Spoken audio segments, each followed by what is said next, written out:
Welcome back. Now in this section of the course we are going to build this typing speed game. Now let me read that text first. So it says, let's play the typing speed game where you will type the text given in the box below. So what text will we have? It says, do you love playing typing speed test game? Alright, now I love it and I'm pretty sure you're gonna love it too. But guess what? We are going to build this game in JavaScript from the next video. Are you excited about it? Now, I know you are excited about it. Let's try playing this game first and let's take a look at the feature of this and then we talk about it a bit more. So I'm going to click on here and I have to type, do you love typing speed test game? Alright, let me type this. So do you, and did you notice that the clock actually started? So it's actually counting. So let's just type the fastest I can do. So I'll say, do you love the typing speed? Whoa, what just happened? Look at this. So if I type any wrong letter, that box becomes red. So now we know that we are typing wrong. So I go back and press the backspace and here says, okay, it becomes green. So I'll say test game and then I do question mark. Now it becomes orange. So it means that our game is finished and it took us about 31 seconds and 58 milliseconds, I guess, to write this text in our text box. Alright, so I know you are really excited about it and I want you to basically follow along with me to create this game. Now this is a fairly long project. We are going to start from scratch and build this game from ground up. So yeah, I am gonna start working on a UI from the next video and I hope you like it. And it actually going to teach us DOM API, DOM manipulation a bit more and a bit better way, and a bit more practice is better, you know what I mean. So let me show you how to build this game from the next video. Alright, so now in this video we are going to start working on UI. Now let's go and create some files here. So I'm going to go and create an index.html file, and then also we need a style sheet for that, style.css file, and I need a JavaScript file, so script.js. Right, so we got 3 files here and we're gonna work on UI first of all. And also I am going to open this HTML file and I will bring it here so we can look at it as well. So here I'm going to put it here and then I'm just gonna make a size a bit smaller. So here we can write our code now. Alright, so first of all we need to add 2 frameworks, basically Bootstrap and jQuery in that project. So what is the Bootstrap? Bootstrap is basically a CSS framework which lets you design UI a bit faster. So let's change the title first. I'll say typing speed tester. Right, and then after that we are going to have a Bootstrap. So I'm just going to show you what I'm actually doing here. So I'm going to go to Bootstrap here. So this is a responsive framework which I will have a bit of section about explaining Bootstrap, how you can do it in a UI section of this course. I'm not sure yet because I haven't recorded it yet, so I'm not sure. Maybe I'll do a tutorial for these as well. Alright, so this is what I'm using basically. So I've got some links here. I'm just gonna copy and then paste them here. We need some jQuery stuff as well because Bootstrap relies on jQuery. So I'll just paste things here. Alright, so basically here we have a Bootstrap attached and also we have our script file and a Bootstrap CSS file attached here. So we can test it by just creating an H1 button, and I'm going to say button and I'm going to use a Bootstrap class from here. So let's say class btn-primary. I'm going to save the file and refresh the browser, and there you go. So primary class is getting applied. That means we have successfully linked our Bootstrap to our project. Right, so first thing what we need to do here, first of all, let's create a UI. I'm just going to write the HTML here, and then the next video is going to be about CSS, style it up, and then we will start with the JavaScript. Now, first of all, let's create a div with the class of wrapper. Right, and inside that we create another div class of container, and then we have a div, another div class of row, and then inside that we have another div class of column.xs12, and then inside I'm gonna type another class here. I'm gonna name it header. Right, so here I will have h4. Oops, it's not going to write, so h4, and then here I'm going to copy the text. So let's just copy the text from my demo project, and I'm going to paste it here. So I'm just going to make it a bit smaller now so we can look at it as well. So I'm just going to make it a bit more smaller. Right, I'm just going, all right.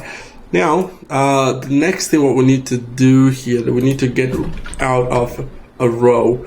Now, then we create another div class row, and then another div class call.xs-12, and I'll name it origin text.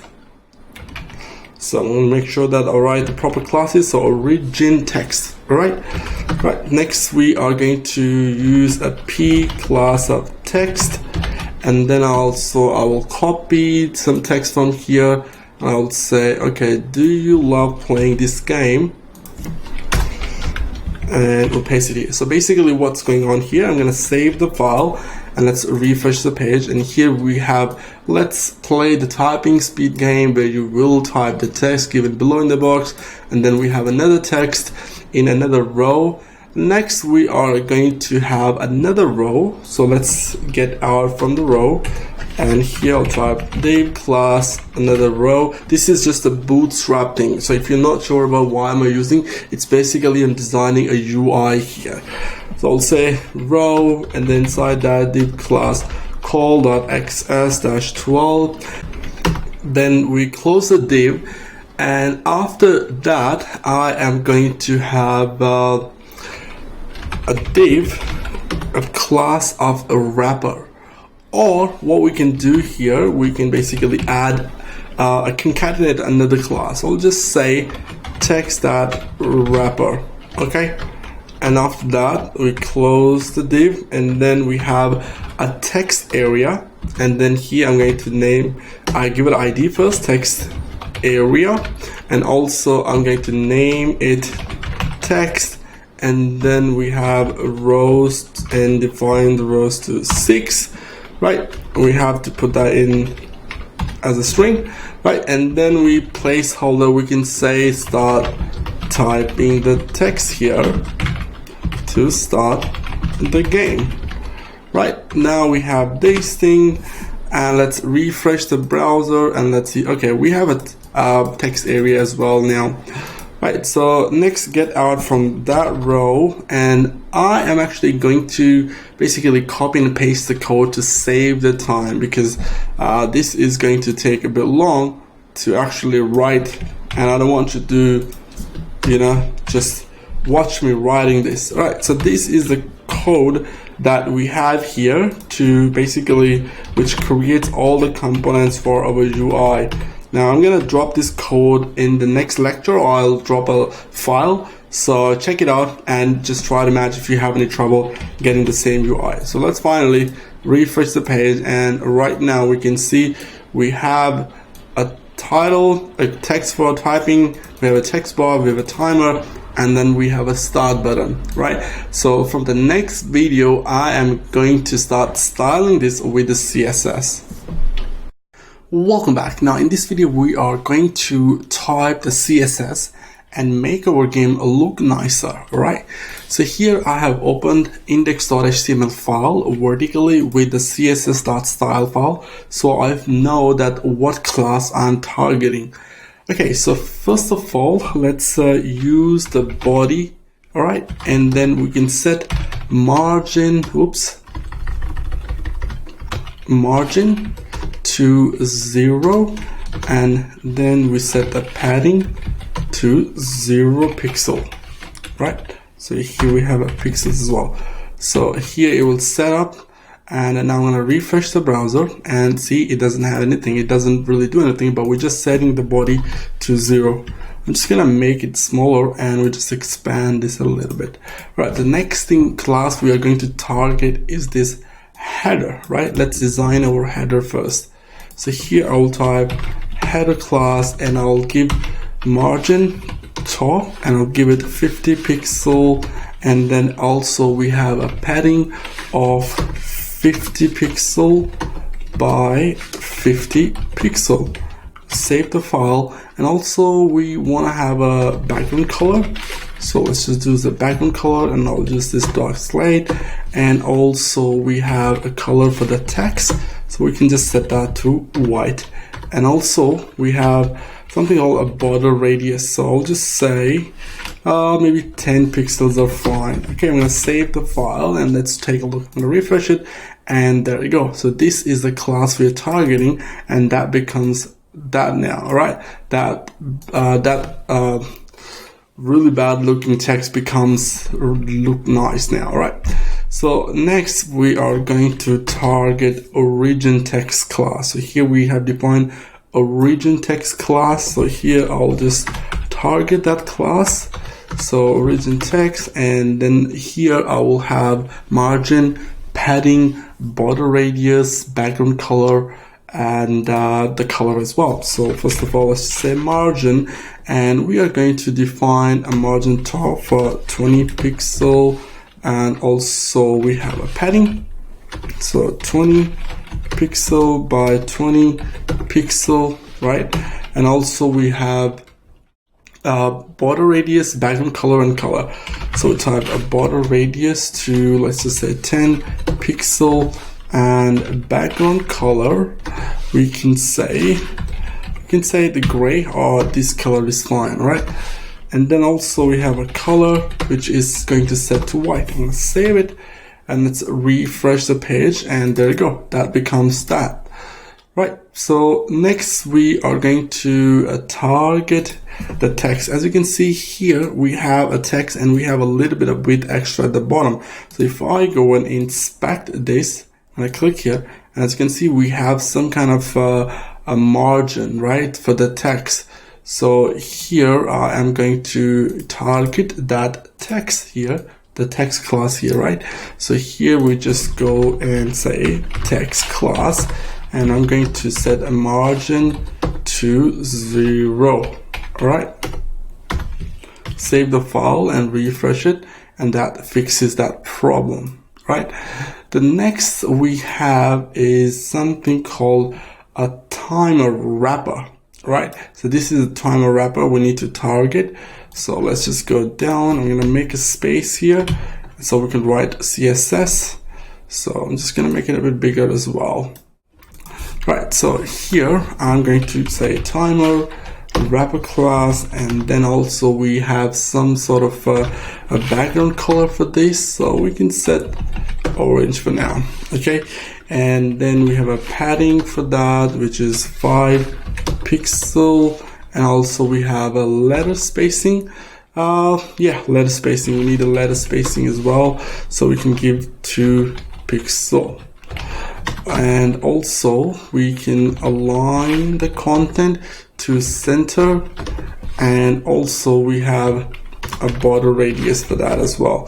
So here I'm going to give it 10 pixels. I'm going to save it and let's refresh the page, and there you go, we have the timer here, right?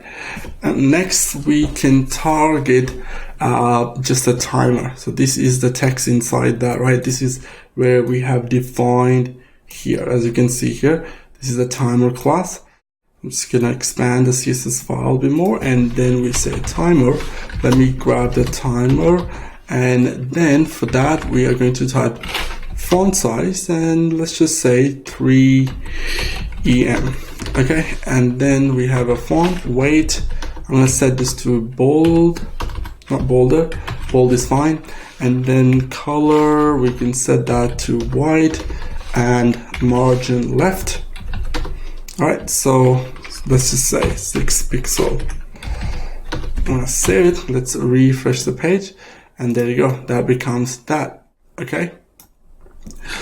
Now let's target this button as well. So I'm just going to go down and let's just target this primary button class here. So we have this primary button class, btn primary. Let's target that. So we are going to type here dot btn primary, and then here for that we have a padding. So make it, let's just say, make it bigger. So we give it 10 pixel padding for that. All right. Basically, padding is like, you know, inside the container, inside that the wrapper thing of the element.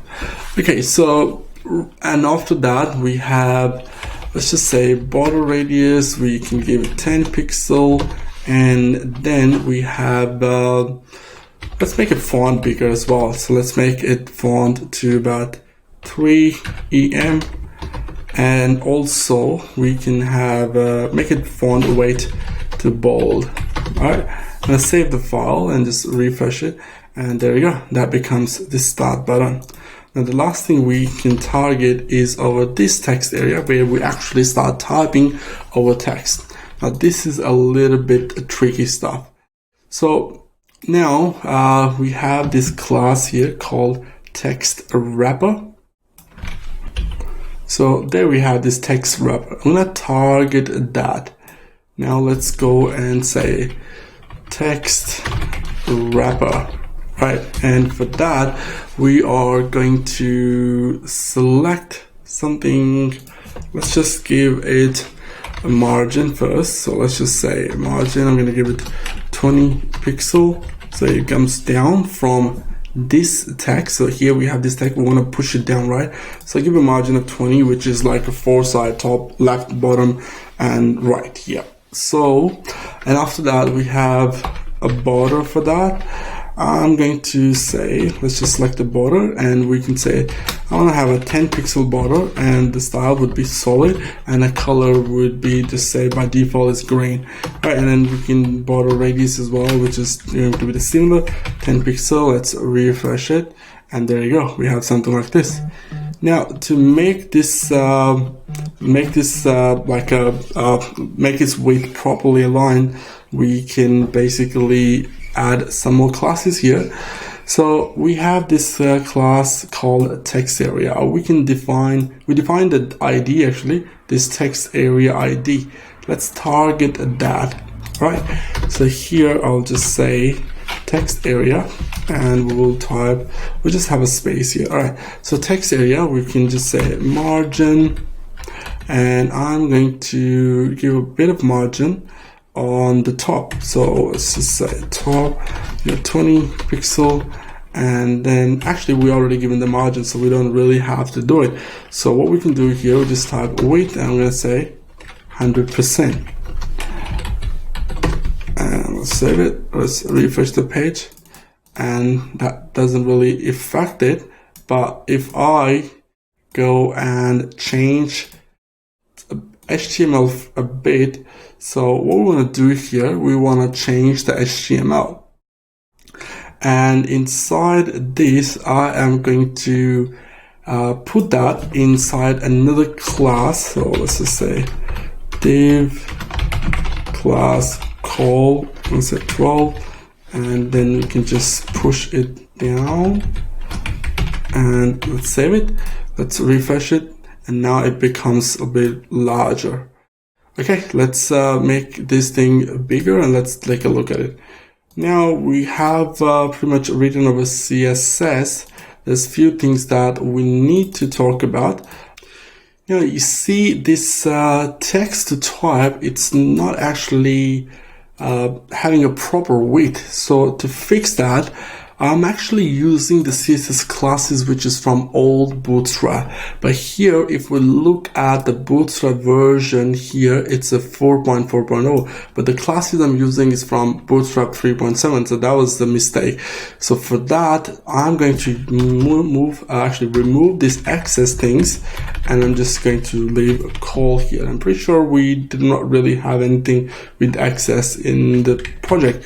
So let's refresh the page, and there you go. That becomes properly aligned now. So basically the new classes doesn't require to add a media query in that. All right. So Now we're pretty much done our CSS. It doesn't really work, but we are getting there, and we're gonna write JavaScript from the next video. And I'll see you guys there. Welcome back. Now from this video onwards, we are going to work with JavaScript to make this typing speed tester game work. In the last video, we finished style.css and we finished writing index.html file. I'm actually going to close this vertical, and now we are going to work on script.js file.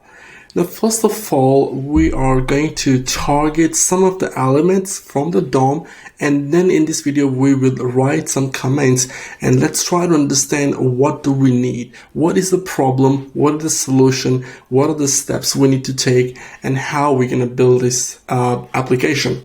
So first of all, I'm going to open this index.html file vertically so I could target elements from here.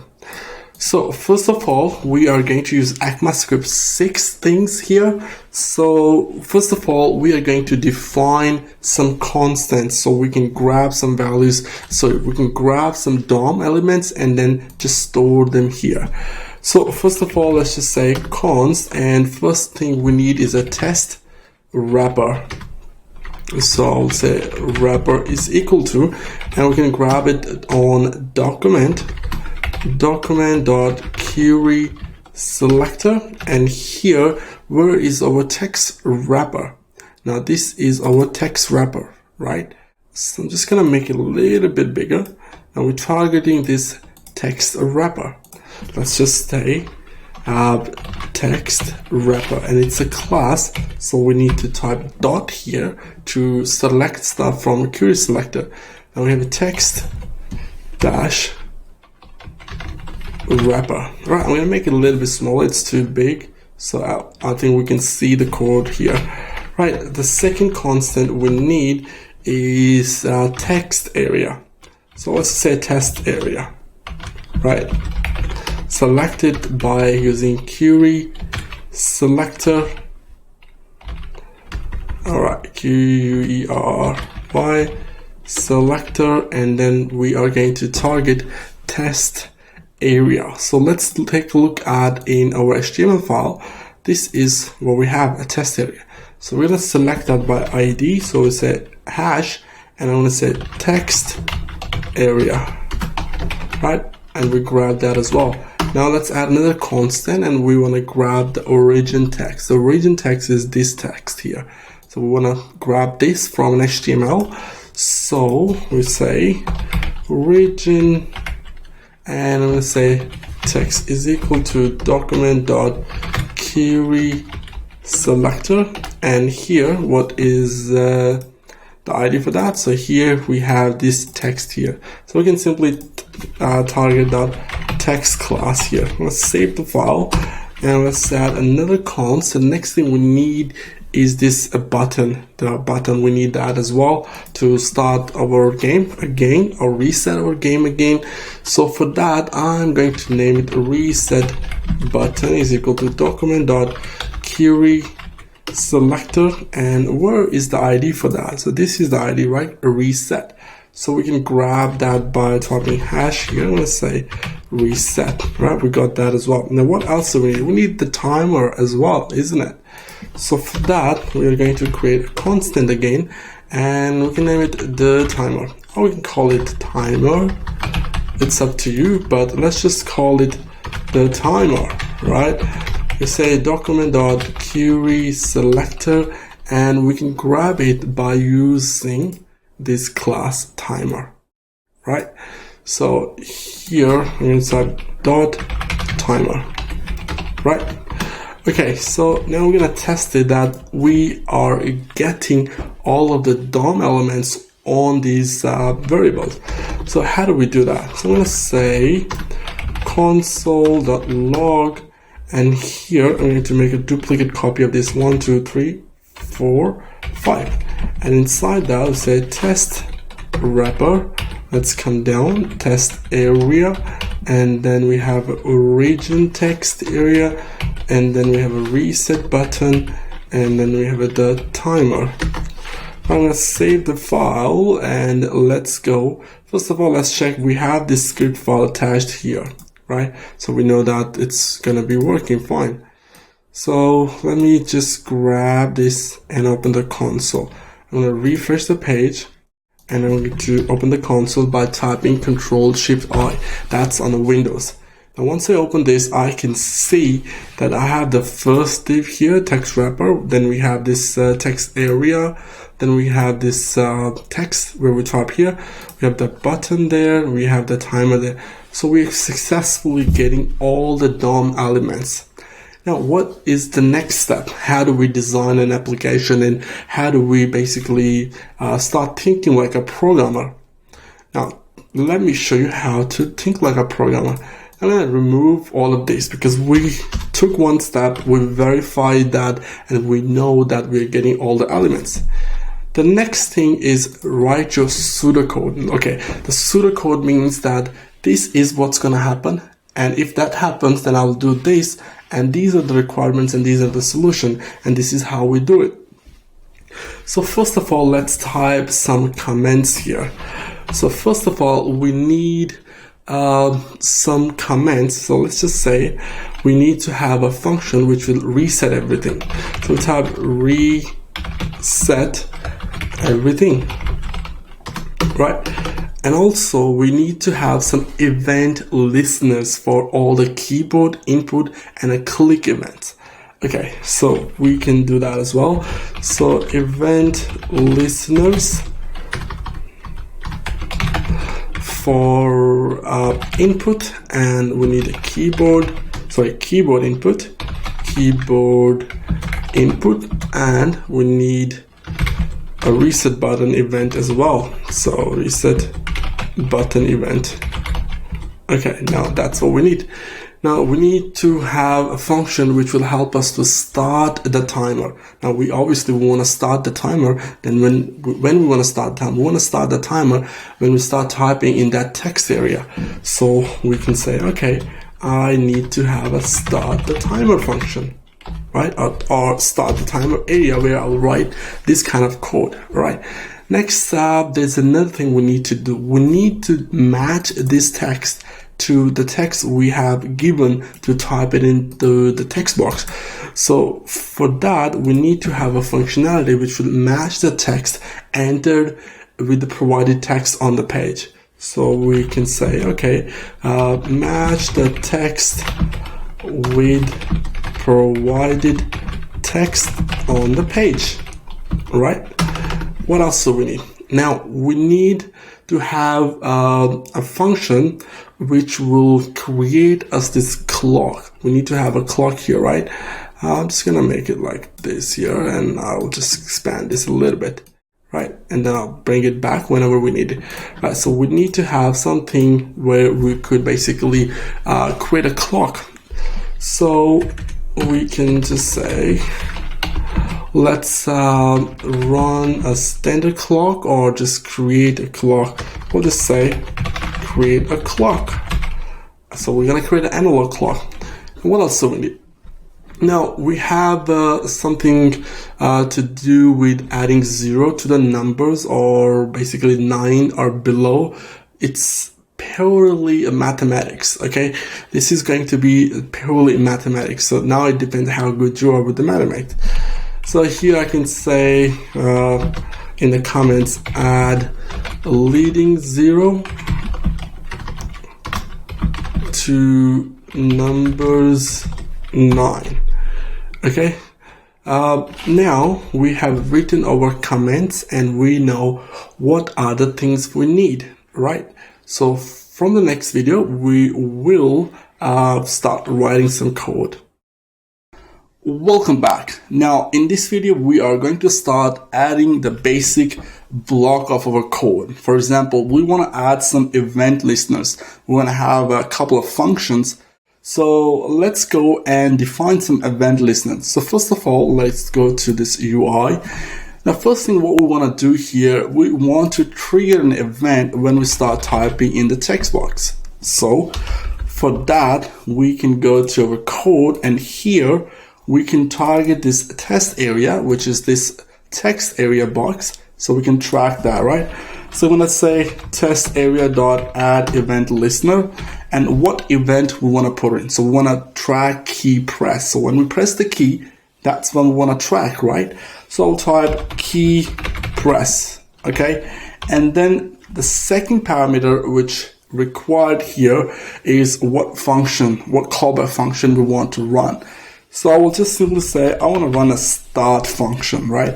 And the third parameter, we want to have a boolean, which is like optional, but you can type false. So that means it will not run, right? So this is the event we have created. Now we're getting this error start because we haven't actually created the start function yet. Now let's go to the start timer function here. I'm actually going to make it up, and then here we'll just say function start, and then here we'll just say blah blah blah. Well, I'm just joking, you don't want to write it here, it's gonna cause an error. Right, so now the error gone away, okay? Now we want to have another event. So let's say when I type here T, okay? So I type T here. Now once I type, there's two things happening. One is a key press, because when I press the key, that's an event. Now what I want to do when I let the key go, so if I key up, then there's another event happens. Do we want to track that, and what do we want to do with that? So what we want to do here, we want to track a key press, and we want to track a key up. So on the key up, we will have a function which will check the letter if it's equal to the letter here, which are we comparing. So this is going to check between these two characters. So if I type T here, it is going to check, okay, T, well, on the key up, it's going to say, okay, I'm going to go inside this origin text, which we're supposed to type, and it's going to say, okay, you type T, but over there is D, so that means you are wrong. You are typing a wrong character. So we need that event, right? So here I'll say test area dot add event listener and key up event, right? Now here, what function we want to run. Now there's a function we're going to create, which is going to check the spelling for us. I can name it spelling check, right? So just say spell check, okay? I'm gonna type false here. Now this is giving us error again because we haven't actually created that function yet. So we write that here, match the text. So I'm gonna make it up here as well. And we just do a bit of space here. I want to say, okay, spell check, right? Now I have created that function as well. All right, so now there is a last event listener we need on our start button. So let's say we start typing, our clock run, and then when do we want to stop? So we need to track that as well, and we need to have an event on this start button which will basically reset our application. So we'll do that here. We say reset button dot add event listener, and we want to track click event. Now once we click on that, it should reset everything, right? And here we want to have a function reset, right? So false, right? So it's giving us an error because we haven't created that function. So let's go to the reset section here, and here's a function reset. Now the errors are gone. Now we want to check and want to debug that all these events are actually triggering. How do we check that, and how do we basically have a look at them? Now let's go and try the start function first. So into start function, I'm just gonna give a bit of space so I could just show you guys here. Okay, now inside the start function, what we can do here, we can track the length of the values we type here. So here we type T, we want to track that. So here I have, where is it? Okay, so we can create a local variable. So I'll say let, and let's just type text entered length. Give me the length of that, okay? And I'm gonna say test area, okay, dot value dot length. This is gonna grab us the length of that.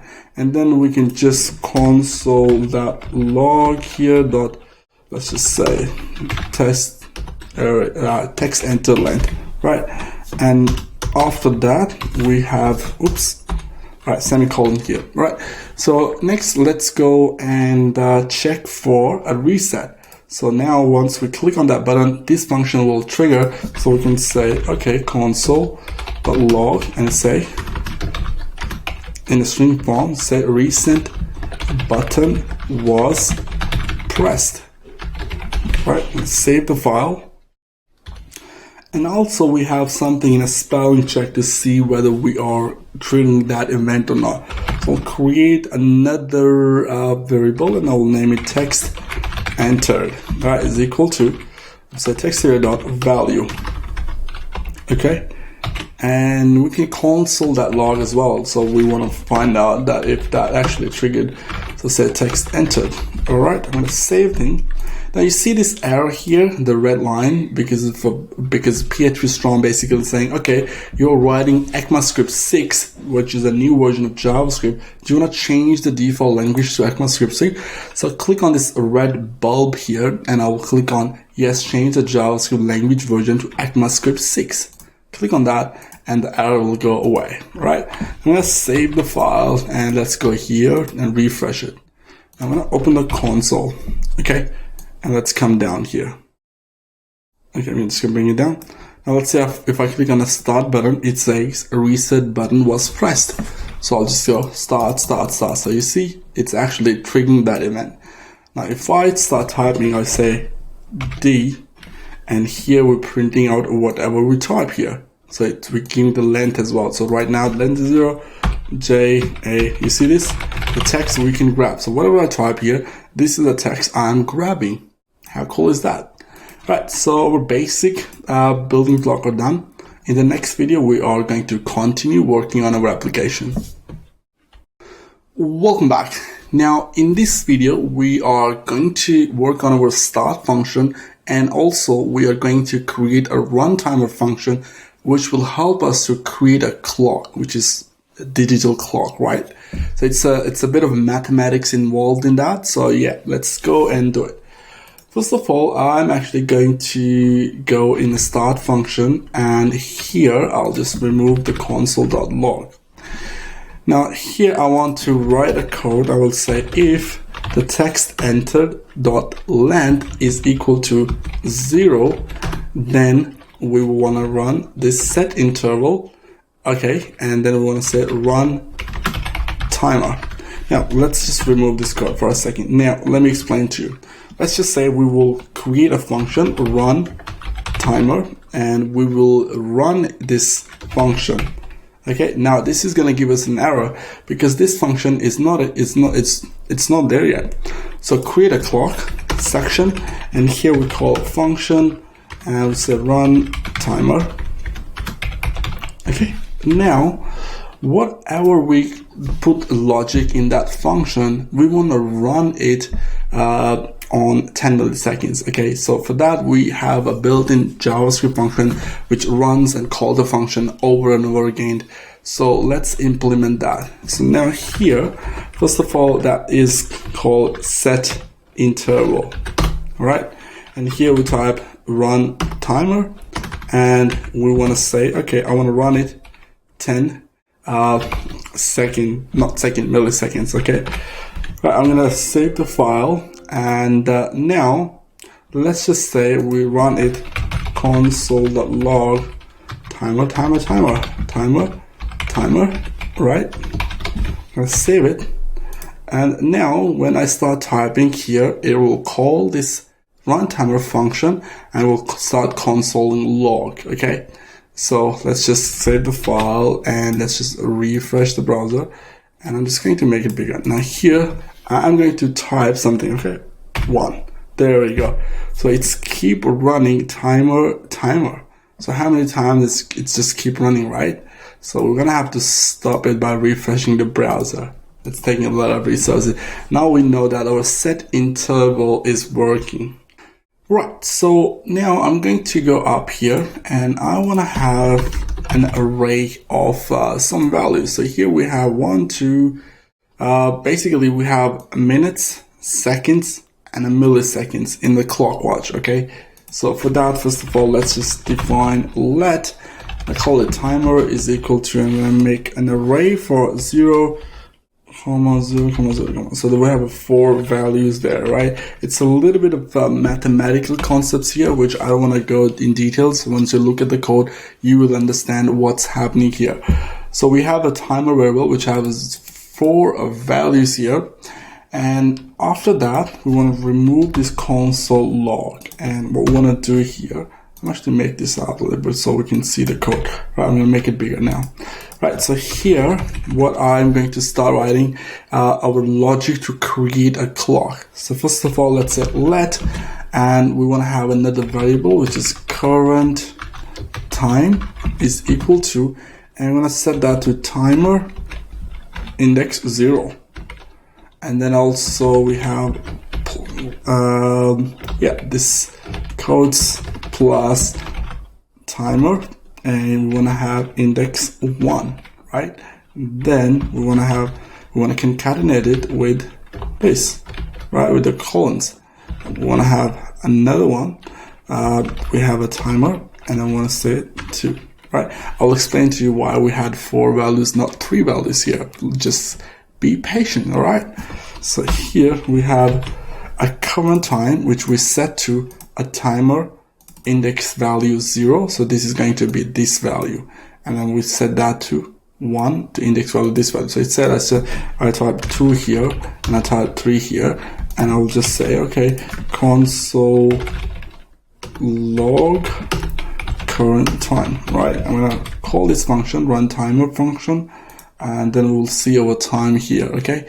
So let's just refresh it, and I'm going to start typing, and there you go. It's just keep counting and keep counting, right? And refresh the browser. So now we have some values there, okay? So next thing what we want to do here is we want to have, we want to grab this timer constant, which has this DOM timer. So let's just go the timer dot, and I want to set inner HTML values to the current time. All right, I'm going to save this, and let's just refresh that. And now you will see what's going to happen here. Okay, so here if I type, the value changed here. Okay, the value is changing. So now we know that we can change the timer within our DOM. So next thing we want to do, we want to have timer, and we want to have index 3, okay? Let's just do that, and I'm gonna go make it 0 again, okay? Oops.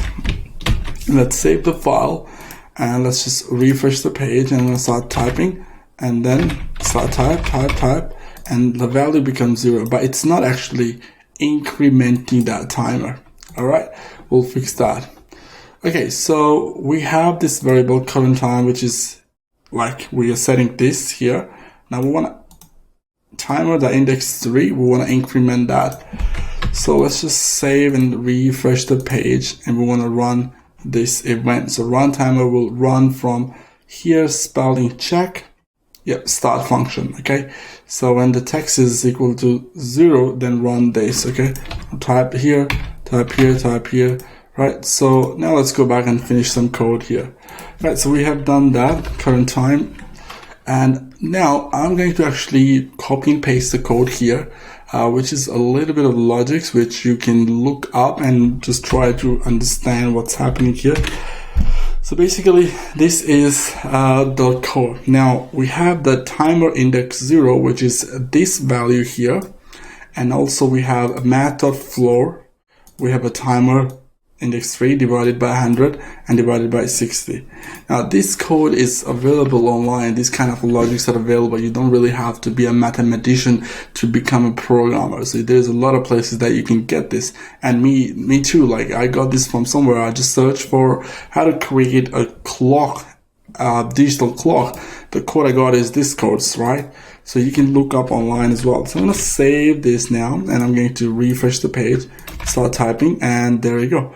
After writing that code there, as you can see, we have our milliseconds, we have our seconds running, but there is an issue. The issue is that once we start page and we start typing, the values of this are like 1 digit here. So we want to have the 2 digits, right? So that code we will write in the next video. Alright, so welcome back. Now we have seen in the last video where we left off, where if I start typing something, the clock works, but I don't want to make it look like 1 digit here. So I'm going to fix that in this video and then we do a bit of more coding here. Alright, so first of all, we are going to create a function here. So I'm going to name it leading zeros. Alright, let's just name this zeros. Okay, and then after that, I'm going to say time. Right, and then say if time is less than equal to 9, right? And then we can say here, time is equal to 0, right? Plus time. Do you get my point? So what we're doing here, if the time is less than 9, okay, then add 0 to it, right? Otherwise, so we want to put that in there. Okay, I'm just going to make it bigger so we can look at it properly. And then after that, we just want to return time. So what's this helper function is going to do? Now, you might be thinking, why we're not using this function anywhere? Now, if I will go and do a console log here, and I will see I get the 1 value here, right? So let's just say I will wrap this leading 0 here, and then we can just wrap this here. Okay, now what's gonna happen? Now it's gonna put that value, 0 value in there, and it's gonna say, okay, it is less than 9. So it's gonna add 0 to it. Okay, how cool is that? Now we add the 0 there, but when it becomes 1, then it's just, we just forget about it, right? So here I will add leading 0, and I will just can wrap that here as well. So we basically created a helper function. So we'll just go here, and then here I will go add this here. Okay, so that should fix the problem. Let's save the file, and I'm gonna refresh the browser. I'm gonna start typing, and there you go. We have 0 here, right? How cool is that? So this function working. This is called a helper function, which we basically use it, and it's gonna check for the time, and if it's less than 9, then add 0 to it. How cool is that? Now it's time for us to add some logic where we can match these characters we're typing with the characters we have it there, right? And according to that, if it matches, then we should keep this color green, and if it doesn't match, then we should make this color red. Or if the game ends, then we can have the color orange there. So let's do that now. I'm going to go to spell check function. First of all, let's just get rid of that. And after that, we are going to create a variable which we'll call it origin text entered. Right, now what we can say match is equal to, and we're going to set that to origin text, which is here on the top. So we grab this origin text, we selected it, and then we got this text here, which is here inside of HTML. So this is what we're grabbing, right? So this is what we want to match against. So that's why we need that. So we say, just get me that text, and I want to actually substring it. So the substring is basically brings you the characters from a string. You can define a specific starting point and ending point as well. That's what substring method does. We've already talked about it. So substring method, basically, you give it a string and say, okay, this is a string I want to grab from starting index here and then ending index here. So it will give you the string from the string, okay? So now we want to start from 0, and then we want to start from text entered dot length, okay? I'm going to save it. So basically, we grab the origin text, we want to substring it, starting point here, 0, and the length of this, whatever we have entered. So whatever we've entered, this becomes the thing, so that will give us from there. So, okay, I know it's a bit confusing. What we can do here, we can do a console log. We can check whatever the text we have typed in this box. Let's say we have typed do. Now we want to check do with the do in here, right? So we type 2 characters and we want to check 2 characters from here. So what we'll do, origin text will grab us this whole string. It will give us the whole string, and we want to say, okay, start from 0 and then go to the length where we have typed the origin text. So we have typed 2 at the moment, and it will give us just 2, and then we match against that value. Okay. So here we want to have some if condition. We can say text enter is equal to, and if it's origin text, then we can do one thing here. So we can call a text wrapper again, which is this box. So this is the box we have, right? This is a text wrapper. If we go look up here, we have a text wrapper, which is grabbing us this thing. And we can change its CSS property, style property with the background color that. So here I'm going to say, okay, style dot background color. Okay, if it's the border color, actually not a background color, my bad. So we have a border color is equal to, and I want to set that equal to orange. Okay, and then after that I want to have else. If it's not equal to origin text, then we want to check whether the game has stopped or not. So we say, okay, if text entered is equal to origin text match.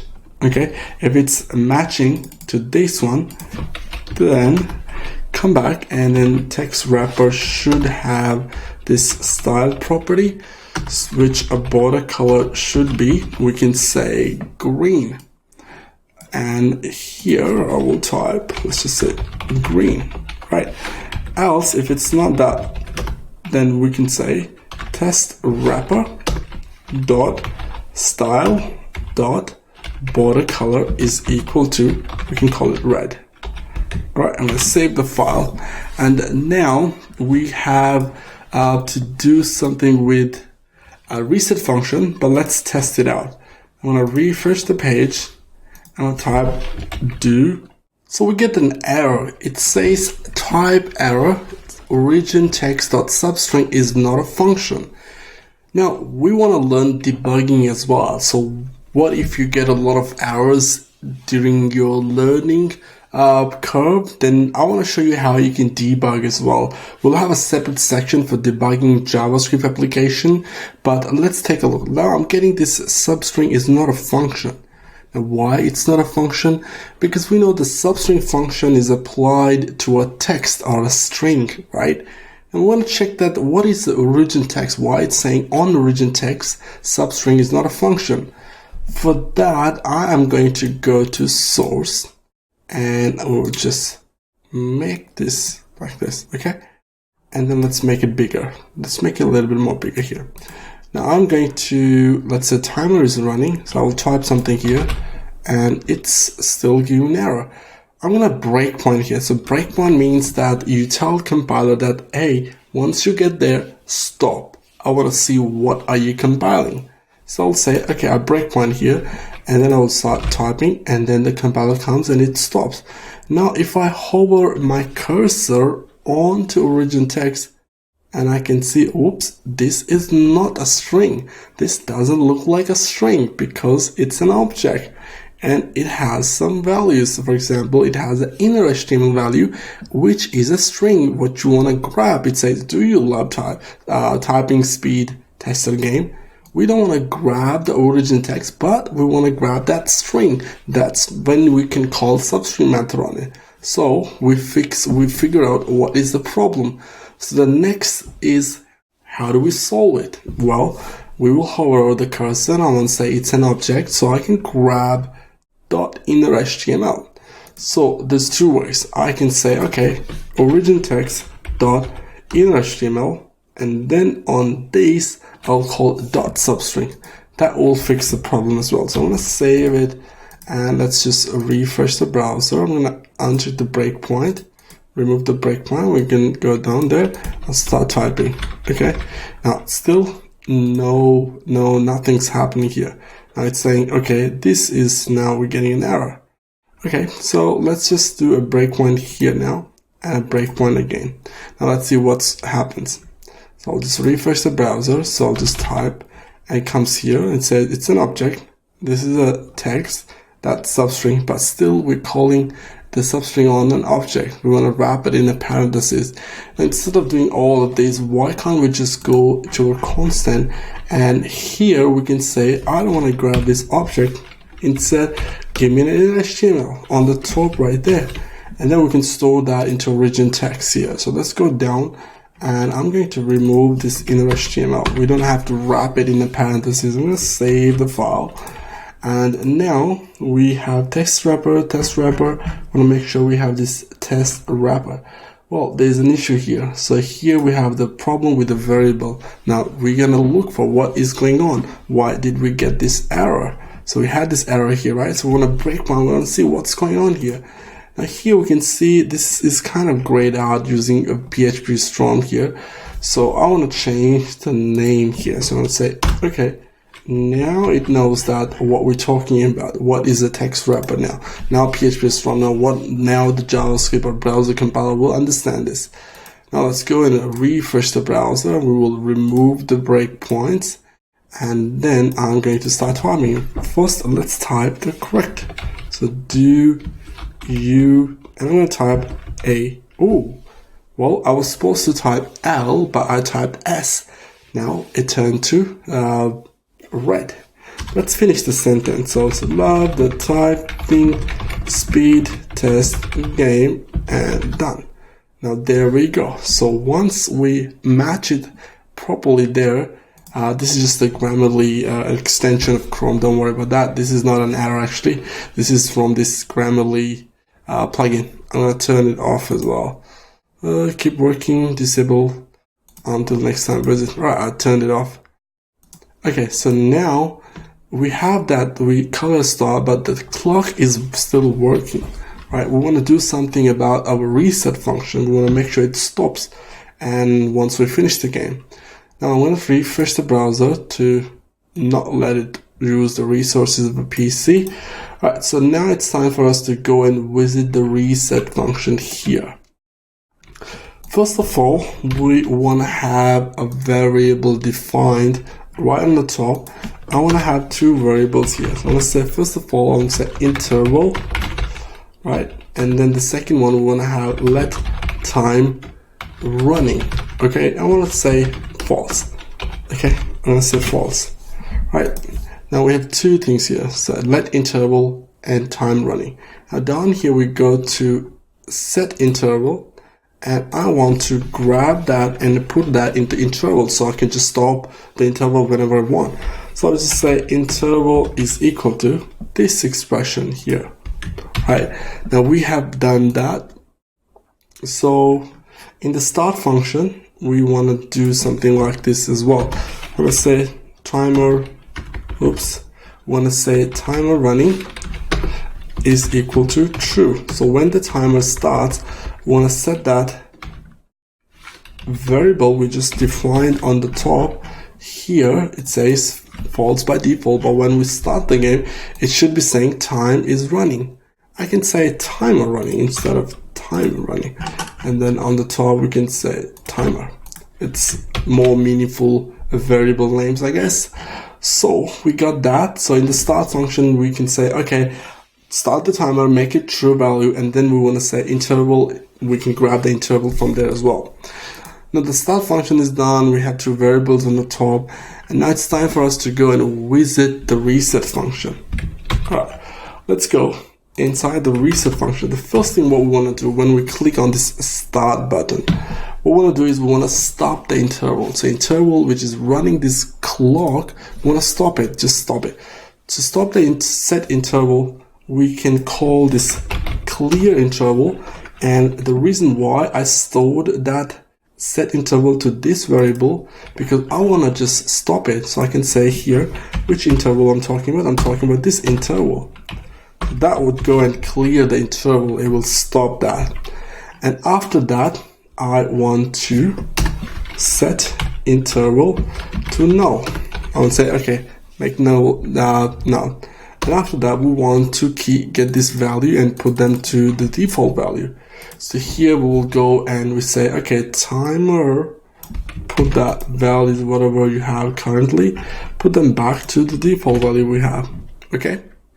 So after that, we want to stop the timer as well. So timer running, we want to set its false as well. It's not running anymore because we press the reset button. Okay, now what else? So we want to have this text box, text area, where we'll type our text. We want to empty it out, right? We want to get rid of all the typing we have done in that. So how do we do that? Well, we can do that by grabbing the text area dot value, and we can set that to empty string. Yeah, we can just make it empty, right? So it says text area dot value, whatever the value in the text area, make it empty. That will fix the problem. Then we have a timer. So this is a timer, right? We want to make sure that once we make the timer default values, we want to have something like inner strings. So that would basically make it 0:0:0. So that wouldn't be this value. So what we want to do here, timer, and we can say .inner HTML. We can set that to a string of 00:00:00. I'm gonna save the file, and the last thing we need to do is make our wrapper green, because once our game stops, it will just be yellow, right? We want to make it green, so we say test wrapper dot style dot border color is equal to, you can set to green. Nice. We've done our coding, and let's go and try running this now. I'm gonna go and close the console. We'll refresh the page, and here I'm going to start typing. So as soon as I start typing, let's see what happens. So I say timer starts, okay? Do you love the typing wrong? Oh, now I know I'm typing wrong. So I'll go back and let's say speed test game, and there you go. So now once we type the game keyword there, timer has stopped, and we have this yellow border that means the game is stopped. So it basically took me 14 seconds and 30 milliseconds to finish this text. I can click on start. That will put it back to empty this, and then it will make sure why it didn't do it. Now there's another issue we have right now. Okay, so I'll click on start. It actually not making this value 00. So let's go and have a look what's happening here. Now we have a timer value, and then also we have this D timer. Okay, now we use the wrong variable here. Instead of timer, we want to have a D timer. Save it, because this is a D timer, right? So if we go all the way up there, we can see we're grabbing this timer and storing in D timer. So let's go and refresh it, and I'm gonna say, okay, do you love the typing speed test game? There you go. And if I click on the start button, now it works. How cool is that? So it emptied our text area, it cleared the timer, and it just basically stopped the interval as well, which was running the clock. So let's try one more time and let's say, okay, now one more thing we can do here for just having fun with this project. We go to index.html, and instead of just writing this, I'm going to change this. Finally, we are able to test our typing speed. Wow. Right, let's save this, and let's go and refresh the page. And now we need to type this text. So here we say, okay, finally we are able to, test our type, what I'm doing wrong. Our typing, see, I'm making a lot of mistakes. Speed, wow, and that's it. Timer stops.